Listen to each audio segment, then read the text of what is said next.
Good morning. Thank you for everybody for joining us here this morning for this highly anticipated announcement. The first thing I want to do is recognize some of the community and business leaders here with us today.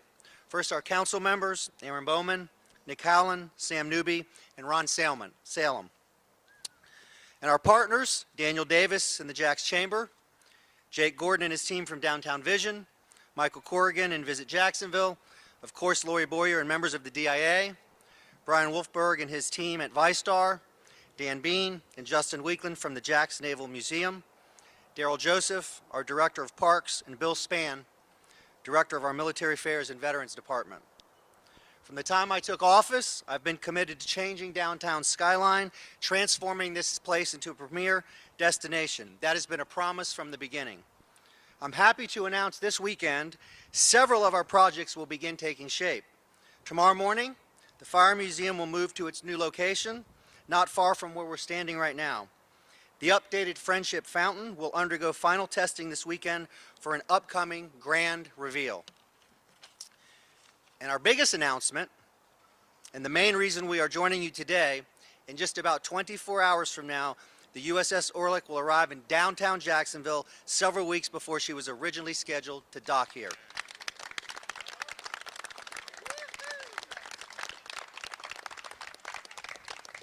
This museum has been a long time coming, and we're incredibly excited to see this magnificent ship make its way to its new home. In fact, since the improvements and modifications were finished earlier than expected, the Orleck will be temporarily docked right here, directly behind me, along the North Bank River Walk until its permanent home can be properly outfitted. Eventually, that home will be located off Pier 1 in the Shipyards West, will be open to the public as Jacksonville Naval Museum. Many people made this possible, and at this time I'd like to invite Dan Bean, President of the Jacksonville Historic Naval Ship Association, up here to speak.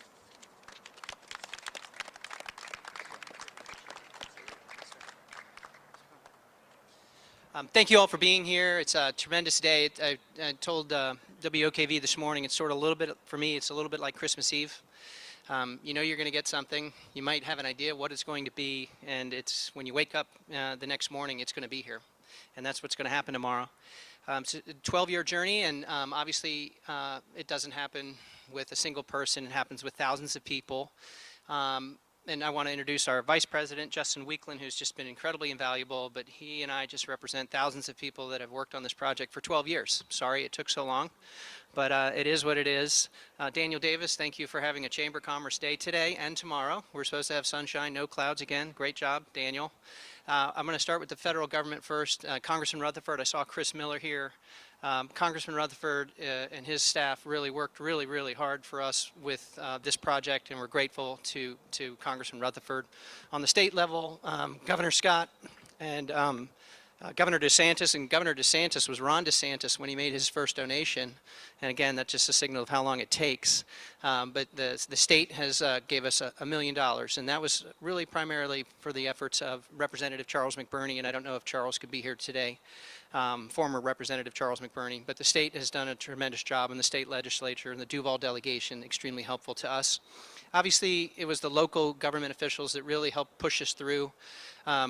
Obviously, we started with Mayor Payton. Mayor Brown was assistful, but obviously no administration was more helpful than Mayor Curry's administration. And Mayor Curry, we're just extremely grateful to you and your staff and pushing us through to today. The City Council, as we've been to the City Council so many times, and you all were so supportive every time. It did take us longer. When we started, Captain Bowman was an ensign, but we got there.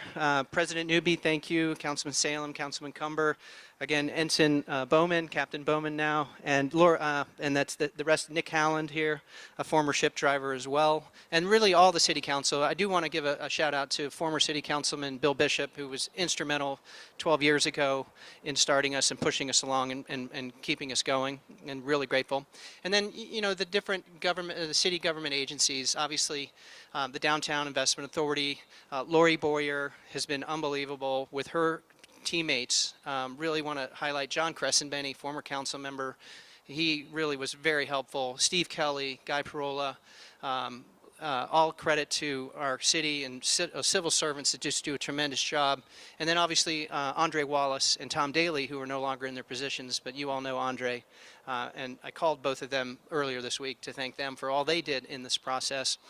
We have Captain Suber with the Downtown Waterways. He tells me there's no question the Orleck will be here. What time, Captain? We're joking. It's going to depend on the channel traffic. She'll hit the sea buoy at 07:30 tomorrow morning, and then it'll take about 4 to 5 hours to traverse. And I'm sorry that we can't be more accurate. It's under tow. It can't increase speed. We'll have to just watch the traffic. But so if we start at 7:30, you can think about between 11:30 and 12:30, and we'll keep everyone updated as she comes down. Obviously, you're going to be able to see her traverse down the St. Johns River from various spots and locations, but she will be at the sea buoy at 7:30. I think I got all the city folks correct. Can I go to the private sector, Justin? Thanks. Randy Wise, I want to thank you for the fire folks and what they do. I forgot Sheriff Rutherford when he was a sheriff, and Sheriff Williams and their folks, the JEA and their folks, Jacksport and their folks as well have been completely instrumental in that. So who did I go to next? This is why he's here. We can't do this without funding, and there is no greater partner for our nonprofit and frankly our city at this point than the Vystar Credit Union. Brian Wolfberg and his team have just been unbelievable to us, very helpful. They believed in us. They took, obviously, you know, we don't finance warships very often in our country. I think this is the first for Vystar, but they were creative. They thought out of the box. They have been extremely helpful. They made it very clear to us. Anything that we need from Vystar, they're there to support. And frankly, that's what Vystar does for our entire city. Ever since Brian has gotten here, frankly, it's really been a kick in the pants for this city, and we're just so grateful to Brian. We're sorry that Brian's not going to be here today, but his staff is out here in force, and we are so grateful to Vystar, as so many other projects are as well. I also want to take a minute to recognize Mr. Gay, Bill Gay. He believed in us the whole way. Unfortunately, we couldn't get it done while he was alive, but W.W. Gay, so much money, so much time, so much support, so much coaching. We really are grateful to them. And then the rest of the vendors, you know, the gear services, my two firms, Holland & Knight and Able Bean, you know, put up with my weekly meetings, my weekly dreams, and that's for 12 years, and they were very gracious with that, and I'm grateful. We have Ed Morales Engineering. Again, Ed has volunteered himself for 12 years, selfless, and done so much for us along the way. Justin, did I forget anybody that I needed to mention? Tom and Bob Stockton. That's right. We'll go to the families now. That in addition to the state funding and the private funding from Vystar, we've had private funding from families. Tom and Bob Stockton. Tom is coming in from Texas tomorrow, and the Stockton boys both served on the same class of destroyer, the Gearing class destroyer, which I'll get to in a second. John O'Neill and Carol O'Neill. Unfortunately, Carol passed away a year ago, but John's been our executive director. John really founded this whole organization, and they have donated everything with money and time and heart and blood and everything like that. I'm sorry that Carol can't be here. I also want to thank the Harrells. William and Barbara Harrell have been tremendous donors and tremendous supporters, and they have a vision for future evolution of this project and for downtown. I also want to mention two members that have been with us that passed away during this time period. Barry Crispin, who was our modelier and donated thousands of hours in our ship store at the landing. Tony Slayman, again, another very great assistant to us. And Mike Anania, who recently passed and lost his life to COVID. Those two folks urged us to keep fighting, and we keep fighting in their memory, and we're thankful for them. Anything else, Justin? So I just want to say that Jacksonville is Florida's #1 Navy town. And when you drive across that Main Street Bridge tomorrow afternoon, you're going to know why. Thank you.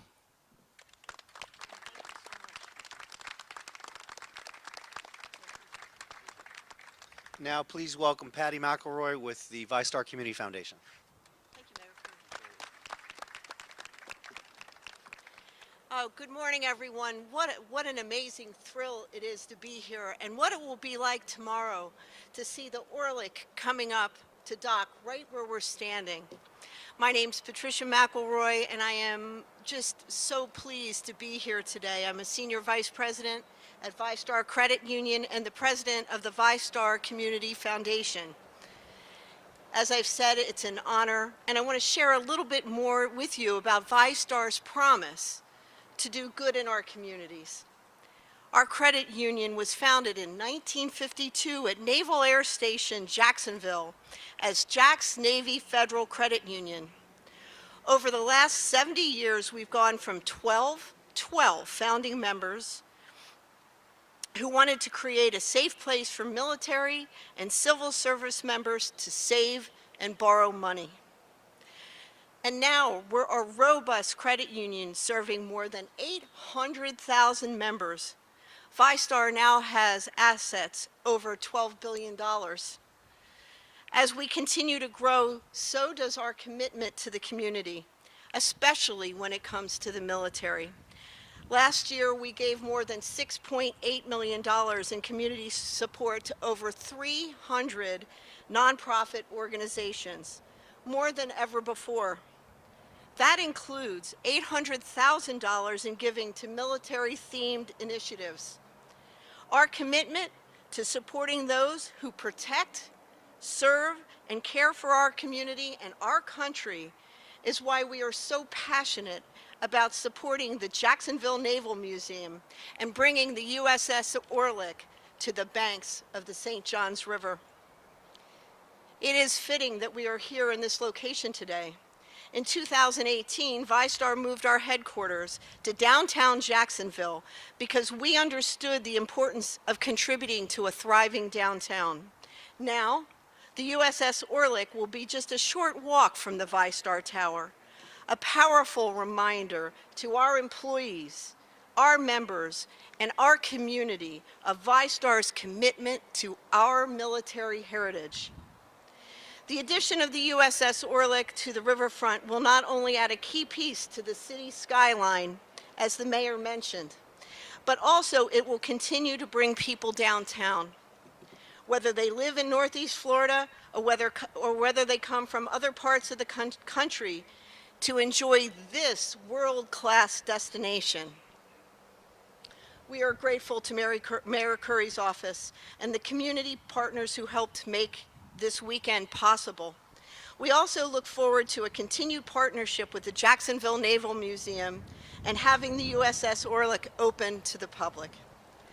Thank you so much for coming today, and we hope to see some of you when the ship arrives tomorrow. Thank you so much.